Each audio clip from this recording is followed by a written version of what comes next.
anyways, okay. So the first thing that we want to do when starting, because we may be using multiple files for this lab assignment, so the first thing we want to do is set a project to ensure that the project is able to find all the appropriate files in the directory. So first of all, we go to set project. If you haven't created a file yet, we go to I'll just go to I don't want to go there. Let's go to my projects. So I'll make a lab 1 projects. Let's go here, and then I will go make this as, actually, I'll just make a lab 1 folder, and then I'll hit set project to make sure that that we create a default workspace here, just to make sure that we can safely store all files in this project directory and then access them without any directory issues when we reload this scene again. Okay, so the room scene, I'm assuming that you all know how to model a room. So anyways, I'm going to dig straight into I'm going to start with setting up the ball, then setting up the box, and then how to import the box and the ball properly into your room scene. So first of all, I'll make a quick ball. So in order to make a quick ball, I'm going to do a nerve sphere because it's the most rounded object. So right now, I have a basic nerve sphere. For good practice, it's always a good idea to keep things labeled as you keep on working. Okay, so now that I have made a ball, the next step I'm going to do is, okay, so see how there's a drop-down menu. So first of all, as I mentioned in the slide earlier, there will be non-linear deformers. And non-linear deformers are essentially additional properties that we can add to the mesh in order to, it's easier for me to show how it's done rather than to explain it. So right now in the drop-down menu, you want to go to the rigging tab, the second tab. So while you have the box highlighted, go to the deform menu, and you'll notice how there is a non-linear deform menu, and you'll see different deformers, like there's a bend deformer, flare, sine, squash, twist, and wave. These might be handy for the box, but as for the ball itself, we just need the squash because later on, when we go into the ball bouncing animation next week, if you haven't noticed by now, the ball looks like it's stretching when it's falling due to its acceleration due to gravity, and when the ball is landing, the ball then compresses a bit because of storing potential energy. So therefore, I'll click on the squash handle, and as you can see, I have an item named squash handle, which I will rename as ball squash just to make sure that I have everything properly labeled. Oh, feel free to stop me if you have any questions or you need to clarify anything again. Anyways, after you apply the squash deformer, then if you go to the attribute editor, so right now I have several tabs like the layer editor, modeling toolkit, and I'm interested in the attribute editor where you'll notice how there is a property named, there's a tab here named squash 1. You click on squash 1 and, wow, I really don't like this resolution. You'll notice how there is several attributes. The main one that if you want to play around with is called the factor, the first slider, where you slide it forward and backwards, and there you go. The ball compresses and stretches depending on the factor. So in general, factor is default by 0. A negative factor means the ball is squishing, and a positive factor means the ball is stretching and extending. So there you go. And then there's other customizabilities that you can do, like if the ball is stretched, for example, I'm going to pull up an orthographic view so it's more easier to see the result of the deformer. You can tweak this. Oh, okay, I have to stretch it really a lot. You can tweak the smoothness, which, as you can see, makes the bottom a bit more rounder. You could edit the maximum expand position parameter, and you can see how now when I do a squash, you can see the weight is more distributed on one end of the ball.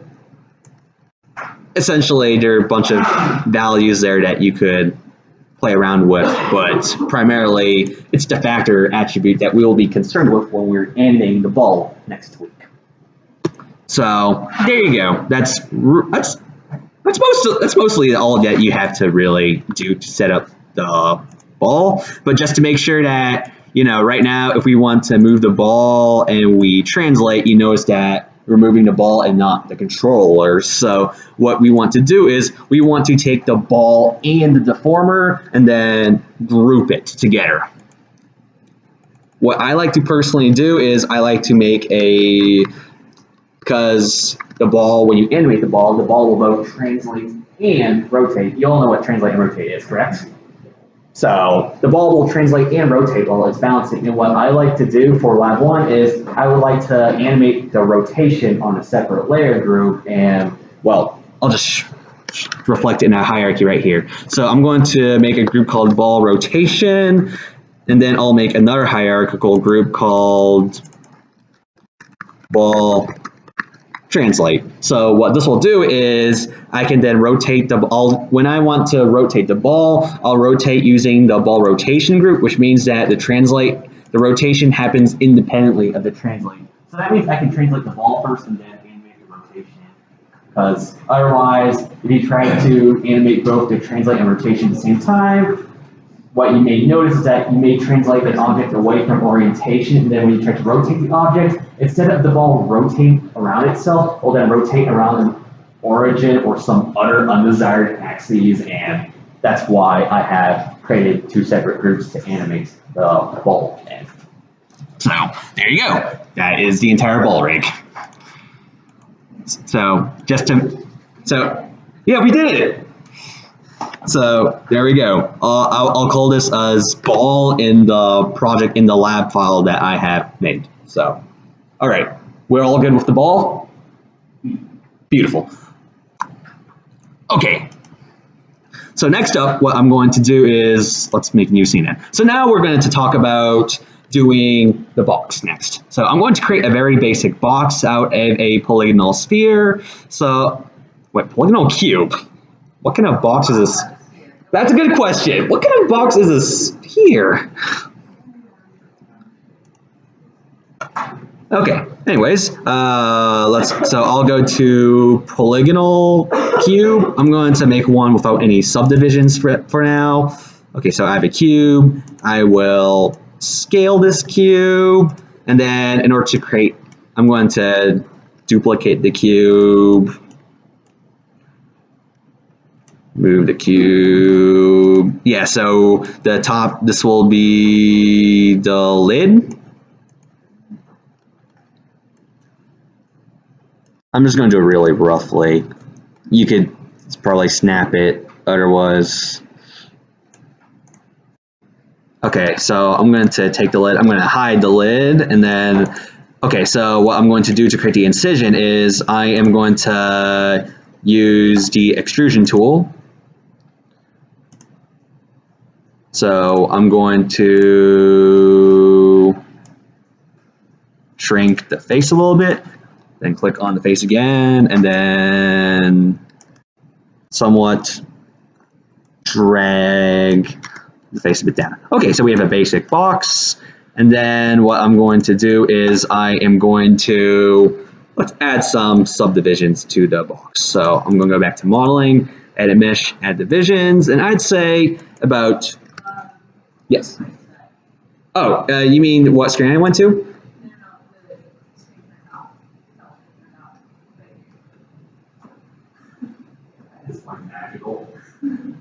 I don't know. I've never seen it happen before. It happens a lot.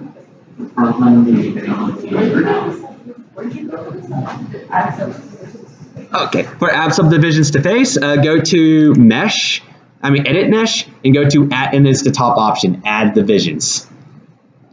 And then I actually recommend using the box settings because I like to add, let's say, 3 layers of subdivisions. What? These TVs are going off one by one. What, is this a sign? Okay, anyways, okay, so now, okay, you want to add some subdivisions to the box so that there's enough vertices, so when the box deforms, it will look a lot smoother and not as rough, essentially. So, okay, so I'm going to call this box base. I'll call this box lid. And then same with the lid, I am going to add divisions, and I'm going to add about 3 layers of subdivisions. You could use more if you want more detailed deformations, but I use 3, and that should resolve for all intent purposes. Okay, and then before I animate the lid, what you'll notice is that there's a bunch of arbitrary random values because I have moved the lid. And what I like to do is, just to make sure that we're on a clean slate, I like to freeze transformation just to make sure that everything is reset to 0. So in case we do, wow, these TV screens, if we do move the lid, then I can just easily reset them back to position. And I will do the same with the bottom box part as well. So just freeze transformation. It's a good step to ensure that your box, if you move the box around, you can easily reset the box back to its standard position. Okay, so now as for how to animate so what I'm going to do is I am going to combine the box and the lid as a group. So I'll call this box group. To animate the box, so in order to animate the lid, or at least in order to set up to animate the lid, all you need to do is take the lid, and we are going to move the pivot point of the lid, because right now by default, the pivot point is around the center of gravity of where the lid is. But we will move the pivot point to approximately where the hinge of the lid will be for the box. So in order to do that, so right now, assuming that you don't have, by default, you may not have tool settings, so your window might look like this at first. All you need to do is go to the rotation tool and double click the tab, and you'll have the tool setting window. And if you want, you could also move it to the side so you have constant access to it. Okay, so what you want to do is, what we're concerned is the edit pivot tool. And if you click on the edit pivot, you'll notice how, I can click on various features on the lid and move where the alignment point is. What I'm going to do is I'm going to move the alignment point to approximately like where the center edge around the bottom of the lid. So that is all we need to do. Once you're done setting the edit pivot, you click on edit pivot. Right now it's highlighted in blue. You click on edit pivot again, and then now you should be able to rotate the lid and open and close the hinge like this. Okay, that looks good. So there we go. Okay, and as for how to, so now after you apply the lid, we'll then go back to, going back to the deformers that we added to the ball. Notice how we add a squash deformer to the ball. We can apply the same to the box. One cool thing about deformers is that you can apply deformers to not just meshes, but also groups of meshes as well. And that's why I have combined both the box and the ball into a separate mesh, a box mesh group. Because what I will do is, I'll click on the box group as a whole. I will then go to, let's go to, oh well, not yet. I'll go to rigging, deform, nonlinear deformer. Let's start with squash deformer first. Okay, so now that I've applied a squash deformer to the entire box group, if I go back to attribute editor and the squash tab, if I go through this, well, there you go. You have a box that is compressing and shrinking as desirable. However, you did notice in the examples that the box does a bit more than stretching and squashing. The box may be able to bend or twist as well. what we want to do is, we want to essentially create them all as, each time you want to do a separate sort of animation or deformer to the box group, you want to create a separate hierarchical group. And what I mean by a separate hierarchical group is, well, I'm going to rename this as box squash. I'm going to take the squash deformer in the box group, and I'm going to make another group, and I'll call this the box. Let's say the box bend. So let's add a bend deformer now. So I have the box underscore bend group. I'll then go to deform, nonlinear deformer. This time let's go to bend.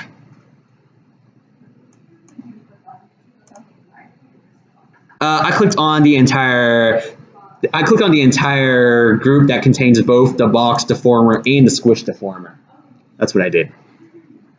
So now what I can do is, okay, so now if I go to the bend deformer, how the bend deformer works is there is a high bound and a low bound in a curvature, and by moving the curvature, you can see how